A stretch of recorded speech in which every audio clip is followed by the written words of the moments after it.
We be live. Shalom, shalom, everyone. How's my audio? Have you liked the stream? Please make sure you like the stream right away because, again, things that I'm going to show you on this stream are things that you are not going to see anywhere else, at least on English social media or English media. So make sure the information that I have here is quite unique and it really increases your understanding of what the hell's going on. This channel is unlike other channels. And a lot of people who are regulars here will tell you that the things that they come learn here, they don't learn it in anywhere else. So again, please support this channel by liking it and also subscribe if you're new here. Hit the bell notification and leave a comment after the show is over.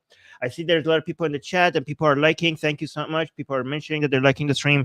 I'm going to start with some images and videos that we saw from Iran at the inauguration, close to the inauguration of Trump. And then we're going to go to how things are changing and the images that are coming out of Iran now. Jack is saying, I like the stream. Amir is here.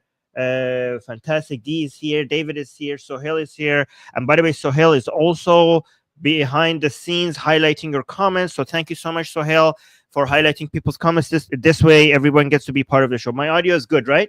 Everyone, my audio is good. Yeah, Gene is saying, I am very, very worried about Trump deciding Iran is not worth fighting with the Iranian regime. But yes, I hear a lot of that coming, a lot of worries coming out of Israel. And I'm hearing a lot of worries coming out of Iran as well, which is another sign that the Iranian people and the Israeli people think alike.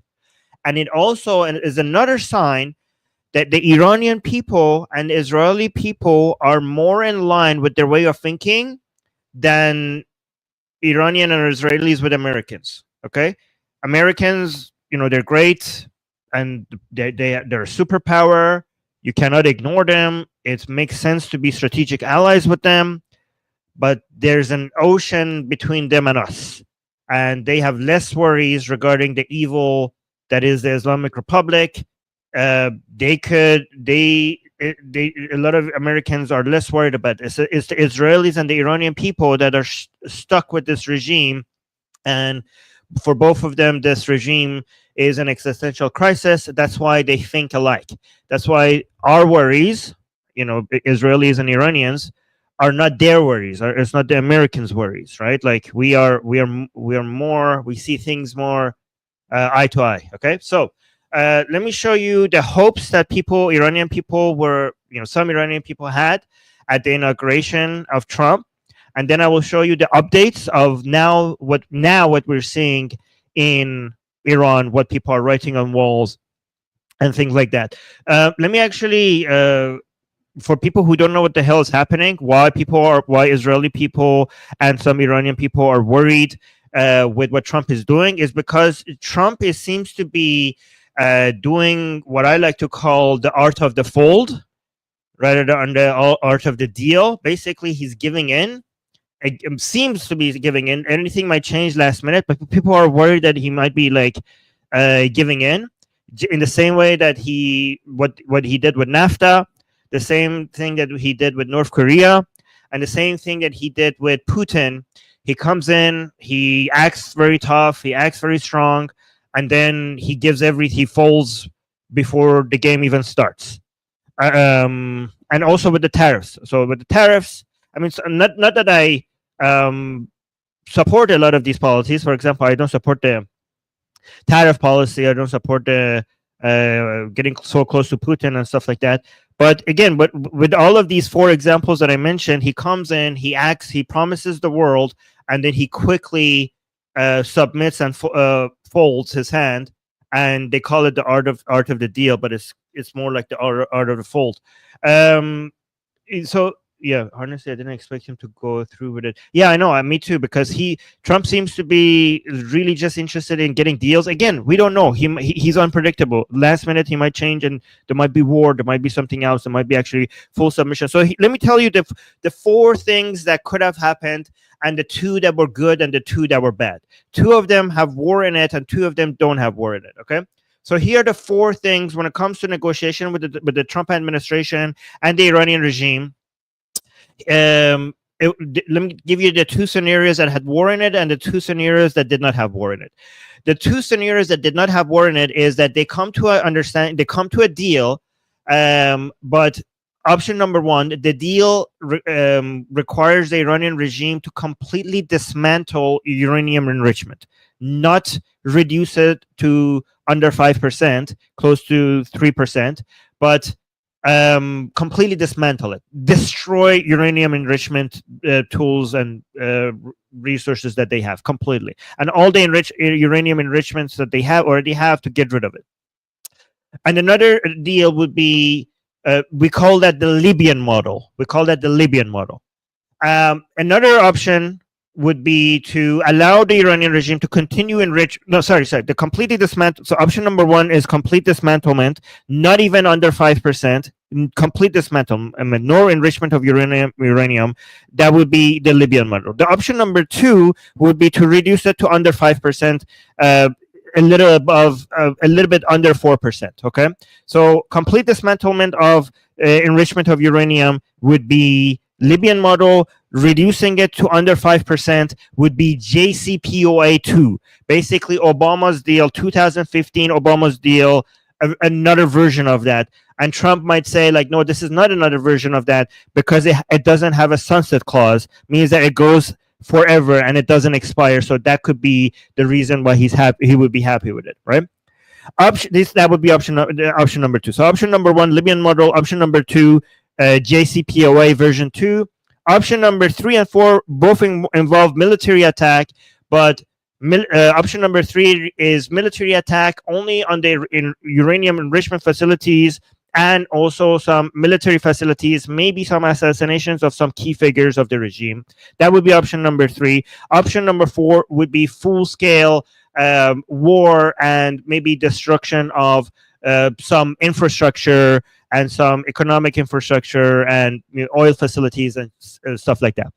So option number 1, the people in Iran who are against the regime and want the regime to topple, many of them would prefer option number 1 and 3. So if there is a deal, you want a full surrender, you want a Libyan model. So because the Libyan model might lead to the Gaddafi model, meaning that it could lead to the full toppling of the regime. If you manage to get the regime to fully dismantle enrichment of uranium, like many Iranian people don't really care about how much the regime is enriching uranium. What they care about is that if the regime completely destroys the enrichment of uranium, that is a sign of surrender that that Khamenei will not be able to sell to his own supporters, and then we will see such levels of division within the regime itself that it would lead to the toppling of the regime. It would be the most humiliating surrender that the regime could do to what they call the murderer of Qasem Soleimani. That's why if there's supposed to be a deal, we say, like, let it be the Libyan model.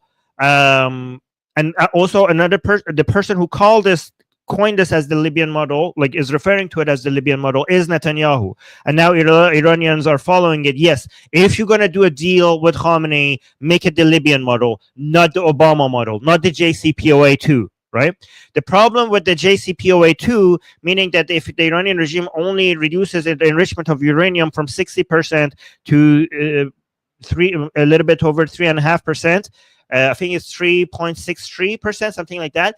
The problem with that is that even if it doesn't have a sunset clause, and Trump could be like, hey, we won because it doesn't have a sunset clause, the problem is that when Trump goes away, it's so easy to just increase it back up again. It's so easy to do that. So that's not going to be a win. That's just going to be appeasement with the Iranian regime, which is basically what the Democrats used to do. So that's horrible. Again, and also a war, if there is a war, the war that some of us anti-regime people support is only a war that targets the regime but doesn't cause a lot of damage to the Iranian people, not like the attack of the infrastructure. So these are the 4 things. But unfortunately, right now, the signs that we're getting from the regime is now back towards the JCPOA 2 model, basically the Obama model. And that's why a lot of people are concerned. That's why a lot of Israelis are concerned. That's why a lot of Iranians are concerned. And that's why a lot of Iran hawks in the United States are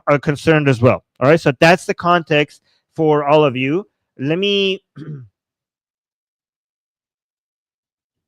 Yeah, so Erdu in the chat, who's an American, is saying the U.S. is in a bad way right now, situation. I think you mean right now. We really don't need to add war to that insanity. Yeah, okay, I completely understand that. The point is that the Iranian regime right now is that the weakest that it has ever been. The Iranian regime is the enemy of Americans. The Iranian regime is responsible for killing a lot of Americans and causing a lot of economic harm also to Americans. Now that the Iranian regime is the weakest it has ever been, thanks to the Iranian people and to the Israeli people, America could just not, the only thing that America needs to do now is not help the regime. So the Israeli people and the Iranian people have done your job for you. They have paralyzed the regime. All you have to do is basically just let it die. You don't have to do much work. You just don't have to. All we ask the Israeli people and the Iranian people, all we are asking the Americans now is just don't help the regime. If you don't want to do a military strike, then just support Israel in doing it. If you want to go the military route, or if you want to do a deal, given that you have your foot on their freaking throat, get the Libyan model. You are now in a position of power. They are in the weakest they have ever been. They are under so much internal and external stress. They have lost. They are internally. They have more divisions than they ever had. Externally, the Israeli IDF and Mossad has eradicated their power and their proxies all around the region. And it has now delivered to you, the Americans, a wounded beast. All you have to do is just not help it. You don't need to get involved militarily. Just don't stop Israel from doing it, because Trump did that. Trump is now stopping Netanyahu from actually attacking the Iranian regime, one. And two, if you're going to get a deal, don't do the Obama deal, version 2. Do the Libyan model. You are in a position of so much power right now to get the Libyan model. That's what we're saying. We're not asking Americans to do much. Just don't help the regime. And also, so let me actually. So this was like a couple of months ago when Trump became the president, and Iranian people were so hopeful. This is in Iran. This was something that people had in Iran. So let's see what people. They put the Trump the picture of Trump, and they had this note here saying "Aga Trump ما را از چنگل اهرمنی رژیم نجات بده," saying Mr. Trump, save us from the claws of this demonic regime. So a lot of Iranian people thought that the Trump is, I know that this Trump is unpredictable. I knew this. I told them that Trump is unpredictable. So, and then this was this sign saying Trump Damit Gam. When Trump was elected president, this was the sign in Iran saying, "Good job, Trump," because people were so hopeful that Trump is going to become president and is going to come into power and things are going to get better. Let me actually see if I have this. No, I already showed you that one. Let me see. What is this video? Oh, yeah. So this is the video from Iran.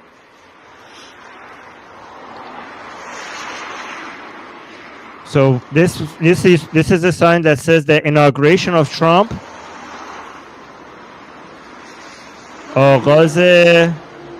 Okay. So this sign, people in Iran were writing on walls saying the inauguration of Trump is the beginning of the hope of the nation of Iran. That's what the sign says. Again, this was back then. Now I'll show you what the new signs say.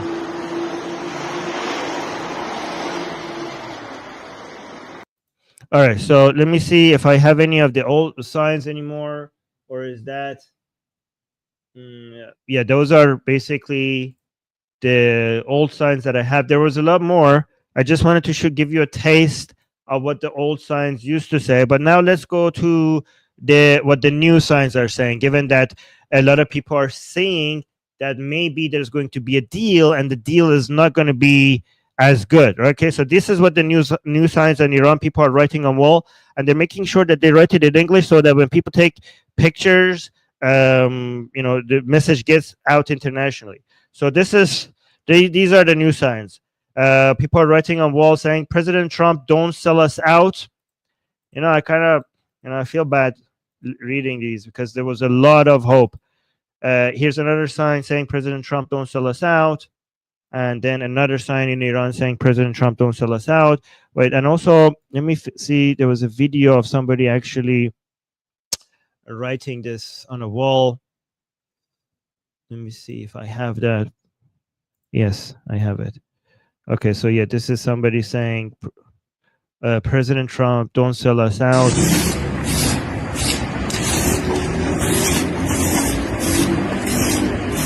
Oh, and then under it in Persian it says Payande Iran, means I think the best translation would be long live Iran. Yeah, anti-Islam is saying, man, this is sad. Yeah.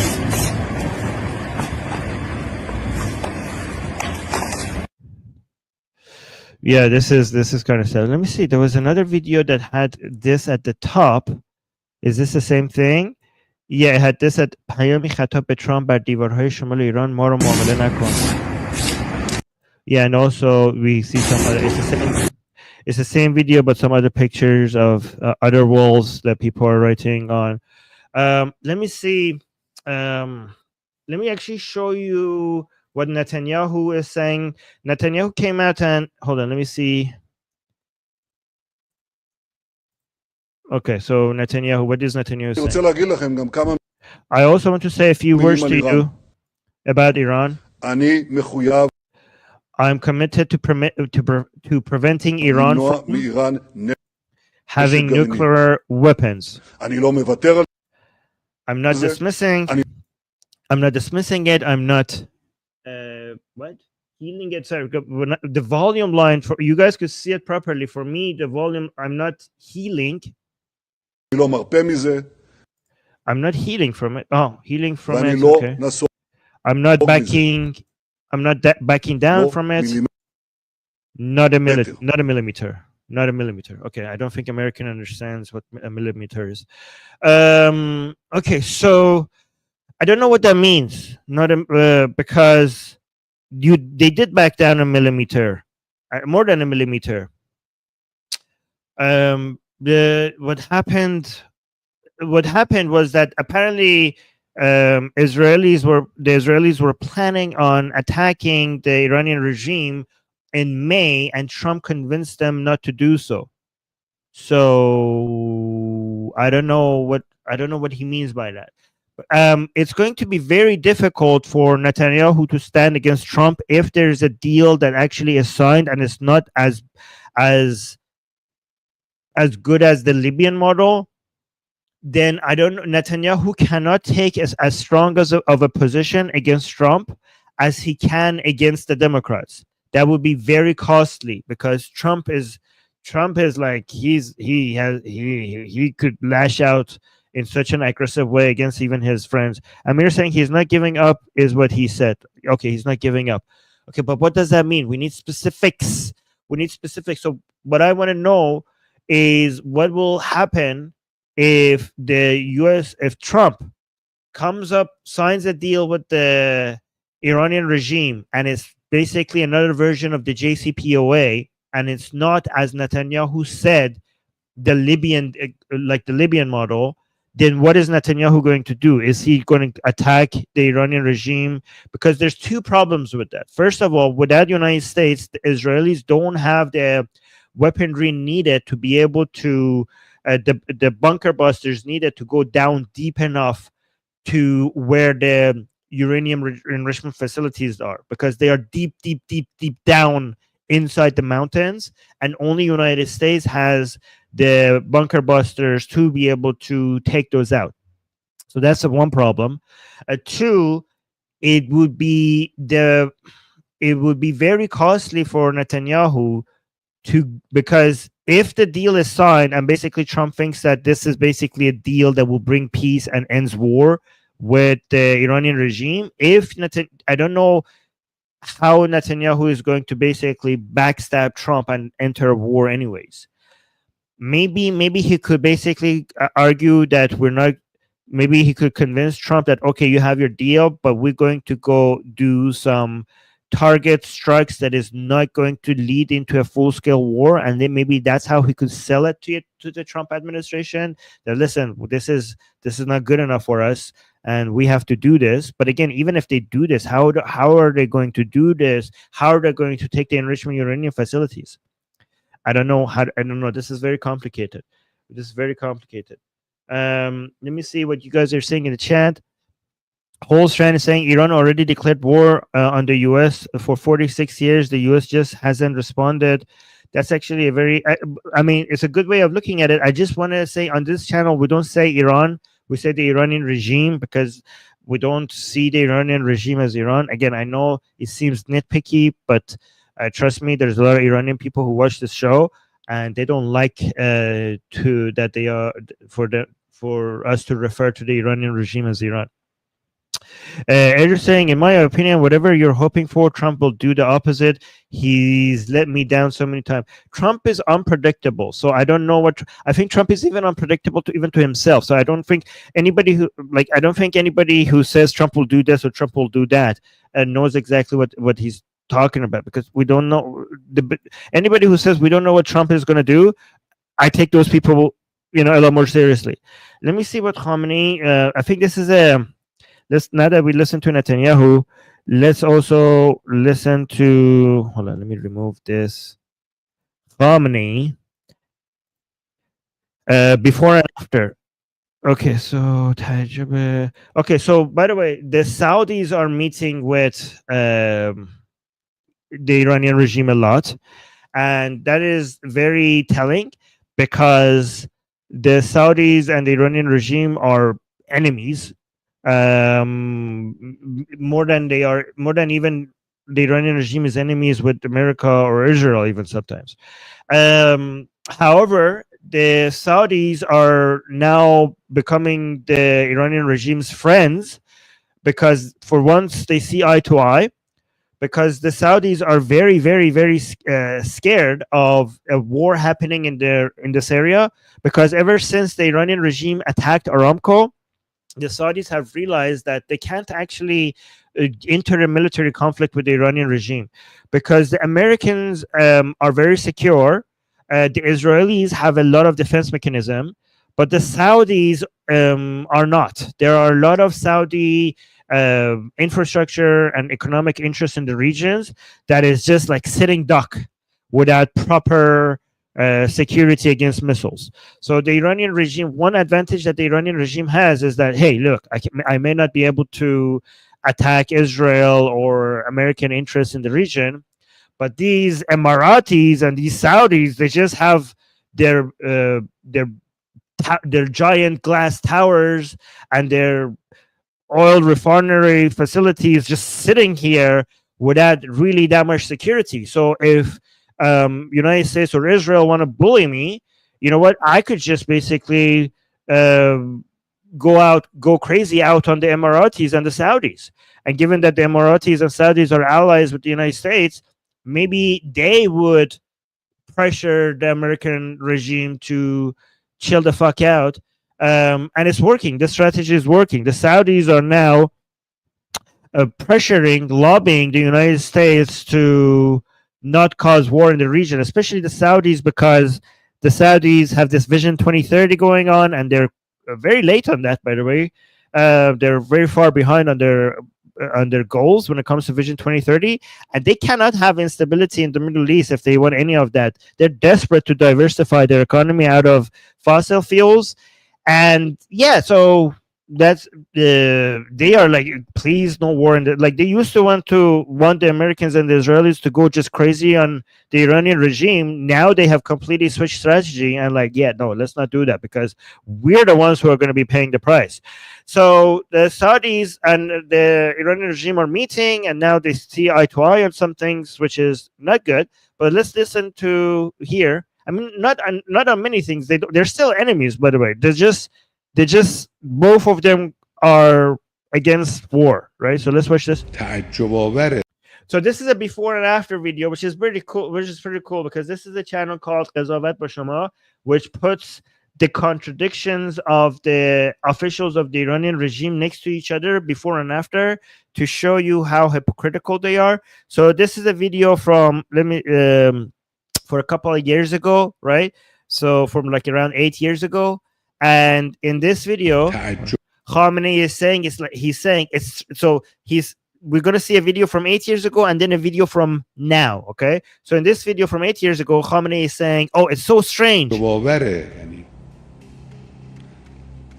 کسانی که میرن مینشینن با رؤسای نظام قرون وسطایی. He's saying he's so strange that some politicians around the world go sit with the heads of the regime of this barbaric, tribal, dark age Saudi Arabia, right? So he's saying like it's so bizarre for world politicians to go sit with these barbarians, with these evil Saudis. قبیله‌ای عربستان سعودی I saw the super chat. I will respond to it right after this video. واقعا این رسوایی است که هیچ وقت به نظر من این He's saying that this is a sign of shame that this is a shame that could never be cleansed. From this is a shame on Americans that will never be cleansed. That the fact that they sit with them, with the Saudis, that they talk to the Saudis. And now, and now we go from a video just from a few days ago, and he's sitting next to the Saudis. برای انقلاب اسلامی در این دیدار تاکید کردند اعتقاد ما این است که ارتباط میان جمهوری اسلامی ایران و عربستان برای هر دو کشور مفید خواهد. And in this, so the anchor is saying in this official meeting with the Saudis, the supreme leader announced that agreements between between the countries of Iran and Saudi Arabia is beneficial to both countries. و دو کشور می‌توانند تکمیل کننده یکدیگر باشند. Yeah, so this is a sign of hypocrisy. But let me bring up the next video, but then I will answer the super chat. Oh, let me actually bring a video from the Iranian regime's foreign minister. But let me actually respond to the super chat. Nikeman is saying, do you agree with sanctions helping the regime or the people? Some people have said allowing Iranian people to access world market gives them more power to attack the regime. Okay, so the way I think that the sanctions should be working is the Reza Pahlavi model, the crown prince of the son of the previous king of Iran, the son of Mohammad Reza Shah, before the Islamic Republic came into power. Reza Pahlavi has this model. So Trump has this model, maximum pressure. He had the maximum pressure model on Iran and the Iranian regime. With full sanctions during his first term. But Reza Pahlavi has this model called maximum pressure and maximum support. So Reza Pahlavi says there needs to be maximum pressure on the Iranian regime and maximum support for the Iranian people. And the way that you could do that, so he said that, but then on my Persian show, by the way, link to our Persian show, guys, is in the description, which is mostly for an Iranian and other Persian-speaking audience. So on that, I said the way that the maximum pressure plus maximum support could look like, because a lot of people think maximum support means financially supporting strikes in Iran. But I think it's actually closer to what you're saying, Nikeman, in the chat. I think maximum support, this is how it looks like. Maximum pressure means sanctioning oil and gas that comes out of Iran, both in the way that you don't buy oil and gas from Iran, but you also sanction the countries that buy oil and gas from Iran, because most of the revenue of the oil and gas in Iran goes to IRGC, which is a terrorist organization, and also it has helped the IRGC, which is the military branch of the Iranian regime, to monopolize a huge portion of the economy and destroy the private sector. And it's actually so sanctioning oil and gas from the Iranian regime, but at the same time allowing trade with online with the Iranian people. So decriminalizing, so the sanctions should just focus on oil and gas, but also allow people to buy services from Iranians inside Iran. Because the way you could get to democracy is by increasing the economic power of a nation relative to their government. That's how you get to democracy. But by increasing economic power of people relative to their government, you increase their political power, and you could even get to a toppling of the government at some point, right? So sanctioning oil and gas hurts the regime more than the people, and then allowing Iranian people to trade on the free market and sell their services online to worldwide, and decriminalizing that allows it, that will increase the economic power of the private sector more than the public sector. So these two combinations together, I think, is the strategy that would work the best. And again, it doesn't require Americans to spend any money. It doesn't require Americans to go into war. It would just makes the Americans just not help the Iranian regime. So let me know what you think about that answer. And then Primus versus Unicorn Primus. Okay, saying Armin, we need a stream on what was really backing Khamenei's rise to power. Okay, maybe if there's, but guys, make sure you leave comments. So I read the comments after the show, and I'm gonna actually try to respond to more questions in the comments after the show. So if I do a show, it's going to be because there's a lot of comments asking for it in the comment section. Okay, so let me see what Arakchi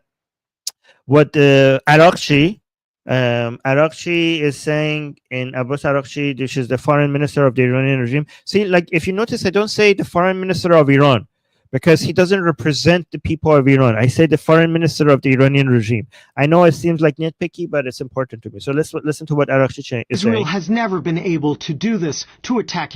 So somebody, by the way, this Arakchi guy, his English actually sucks. I just learned recently that his English sucks. So that's kind of embarrassing for somebody that is a foreign minister. The foreign minister should know, his English should be really good. But now, see, somebody's translating for him. So Israel has never been able to do this, to attack Iran in the past. It is. Oh, yeah. So basically, I think the context of this is that they were asking him if they're worried that even if you do a deal with the United States, they asked Arakchi if he's worried that Israel will attack, regardless of you having a deal with the Trump administration or not. Israel has never been able to do this, to attack Iran in the past. It is not able to now and will not be able to in the future. Even with the support and help of the U.S., they are not able to carry out military operations against us. As I said, we are able to defend ourselves even against the U.S., and the U.S. knows how capable we are. The Israeli regime also knows what our defense capabilities are and what our response to any attack is. They know what your defense capabilities are, and it sucks. The Israeli regime has realized that they could just come over your airspace and do whatever they want, and you can't do anything about it. That's what they have realized. The attack is. Therefore, not only Israel will not think like this and will not have such a possibility, I think America will not take a dangerous risk like this either. So one thing, I have to give something to them. The Iranian regime has done something clever, unfortunately, and they've realized that Trump doesn't really care about whether you're a dictator, whether you have human rights violations. Trump wants two things: a deal, and also likes to be given opportunities for investments and stuff like that, right? The only thing that makes the Iranian regime has no problem basically completely signing a deal with Trump, okay? There is only three problems that they have. One, Trump killed Qasem Soleimani, so it's pretty embarrassing to do a deal with the murder of Qasem Soleimani. Two, the Israeli Netanyahu pressuring the Trump administration, and maybe the Netanyahu entering a war with the Iranian regime will drag United States into it as well. So that there's the Israeli angle that makes things difficult. And then 3, internal conflict. Doing deals with the Trump administration will cause a lot of the hardliners inside Iran to turn against the regime. However, the regime itself has no problem to be completely flexible about going against everything that they said is their hard principles. Basically, they have no hard principles. The only hard principle that they have is the survival of the regime, and they have said so. Both Khomeini and Khamenei have made it clear that if the Mahdi, the Imam of time, the representative of God on earth himself, the Mahdi, the 12th Imam, returns, and we have to kill him to save the regime. Okay, basically they're saying his life is not as important as the survival of the Iranian regime, of the Islamic regime. They have said that. They have written about that. So whatever you think is their principle, they will go against it. If the hijab is not, like, they will go against hijab, they will go against anything. They, like, I made I made some jokes in previous stream which got us demonetized. I gave some examples of the things that they will be willing to do, even if they said that they will never do it before, just for the sake of their own survival. Let me show you how easy. Let me show you how easy it is for these people to go back against their things that they said that is their hard principle. Okay, so here's another hypocrisy from one of the key hardliner figures in Iran. This guy his name is Khatami. This is not the same Khatami that is the ex-president. This is a different Khatami. He's a very radical hardliner Friday prayer imam in Iran.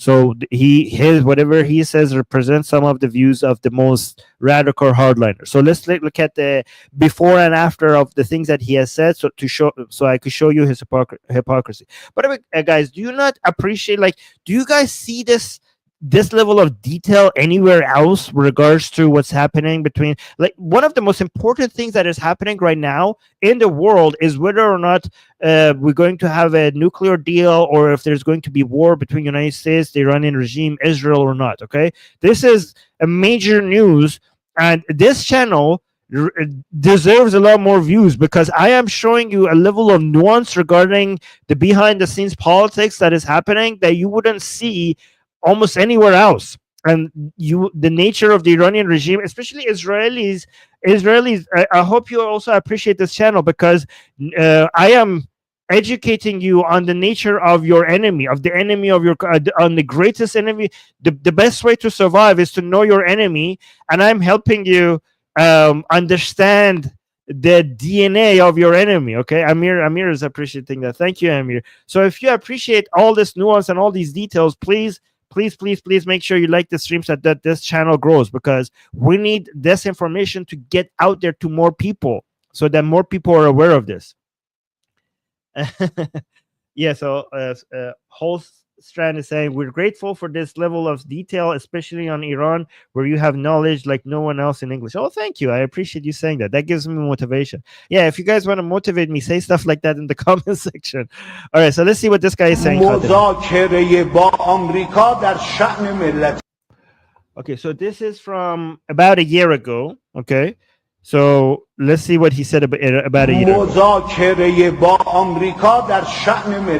Actually, not even a year ago, just a few months ago. Okay, so he's saying that negotiations with America, در شأن ملت ایران نیست. Guys, شأن, it's not up on our level. Like, basically, America. Let me see if it's a good. How could I find a good translation for شأن? مذاکره با آمریکا در شأن جمهوری اسلامی نیست. Okay. Negotiations with America is not worthy. Okay, so basically America is not worthy of, it's not a dignified thing for us to even negotiate with America. He's saying the nation of Iran, but he means the Iranian regime. مذاکره با آمریکا یعنی تحقیر. So he's saying negotiations with the United States means humiliation. So basically, he says if you do any negotiations with the United States, that is a humiliating thing for us to do. با آمریکا یعنی ذلت. Zillat is also humiliation. Hold me see. Zillat. Yeah, that also means humiliation. Okay, so he's saying negotiations with the United States is humiliation. مذاکره با آمریکا یعنی اصالت‌ها را از دست دادن. Okay, esalat means principles, right? Like, so he's also saying, let me see, esalat means principles. Esalat hara az dast dadan.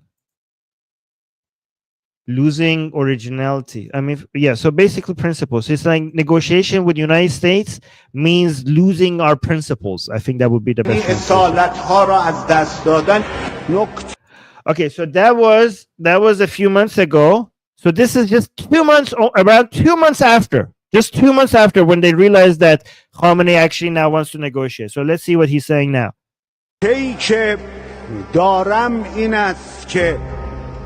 So this is his speech to at the Friday prayers. I think this is in Tehran. پذیرش این مذاکرات غیر مستقیم از سوی نظام عمل به این آیه است. So now he's saying the acceptance of indirect negotiations with the United States is acting in accordance to this Quranic verse. And now he's reading the Quranic verse that justifies negotiating with the United States. What the hell? وَإِنْ جَنَحُوا لِلسَّلْمِ فَاجْنَحْ لَهَا. And now he's reading Arabic, which I cannot translate because I speak Persian and Arabic.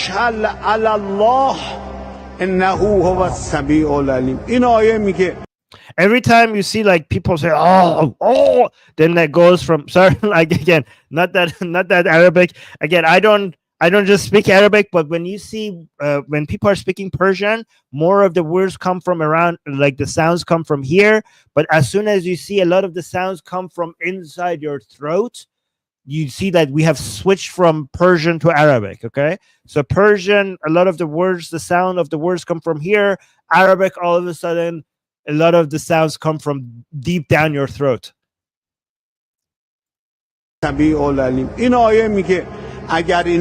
Oh, okay. Thank you. He's translating it to Persian. He's saying that the verse is saying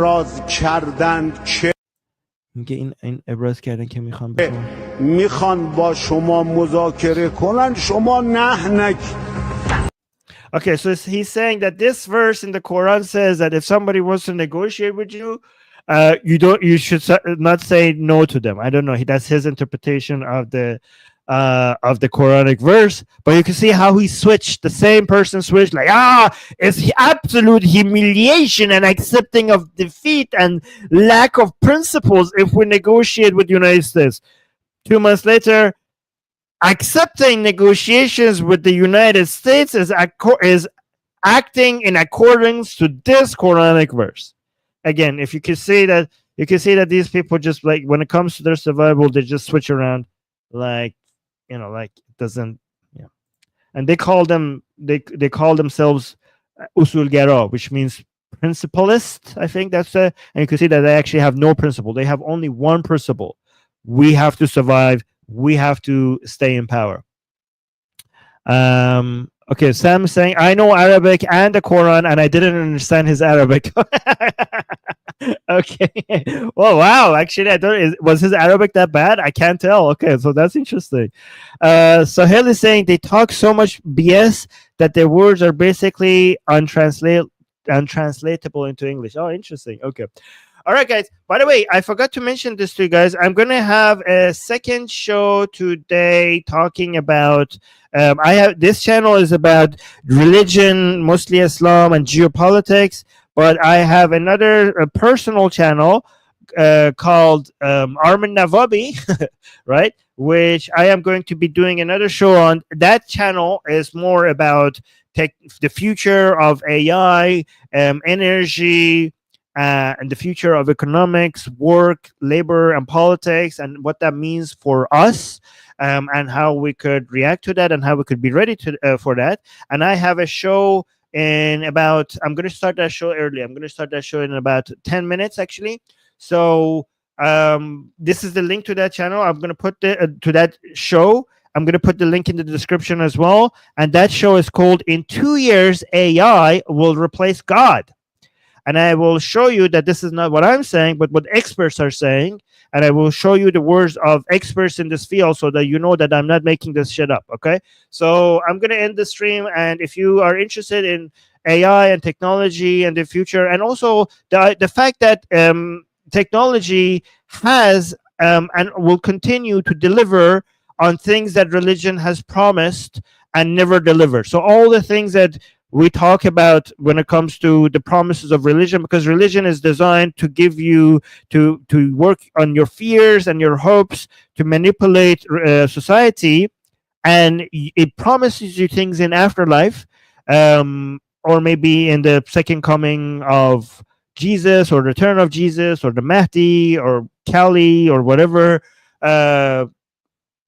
So yeah, so whatever end of times promises or afterlife promises that they give, you could actually see that because these are the hopes of humans, some humans will actually rely on religion and God to deliver that to them, but some other humans work on it and using science and technology actually make it happen in this material world, in this earth, whether it comes to immortality, whether it comes to creating, instead of going to a heaven, creating this heaven on earth, and becoming godlike. I'm showing you on this channel that technology and science is delivering on the promises of religions. And this next stream that we have that starts in about 10 minutes is about me providing some appealing to proper authority, not appealing to false authority. And then on some other future streams, I will show you some studies that demonstrate that all of them, everything I'm saying is not based on just opinion, it's based on scientifically collected evidence. Okay, so again, here's the link to the next show, and I'm gonna go drink some water, take a washroom break, and then in 10 minutes I'm gonna start that show. Anyways, I also want to thank Sohail for being here and highlighting people's comments. Again, please like the stream, leave a comment, and I also put the link to the second show that I have tonight in the description right now. Okay, guys? And also, I will respond to your comments, some comments. I will try to respond to some comments if you have any questions in the comment section. Yes, again, thank you so much, Sohail, for highlighting that link. Okay, see you guys. I'm out. End the stream.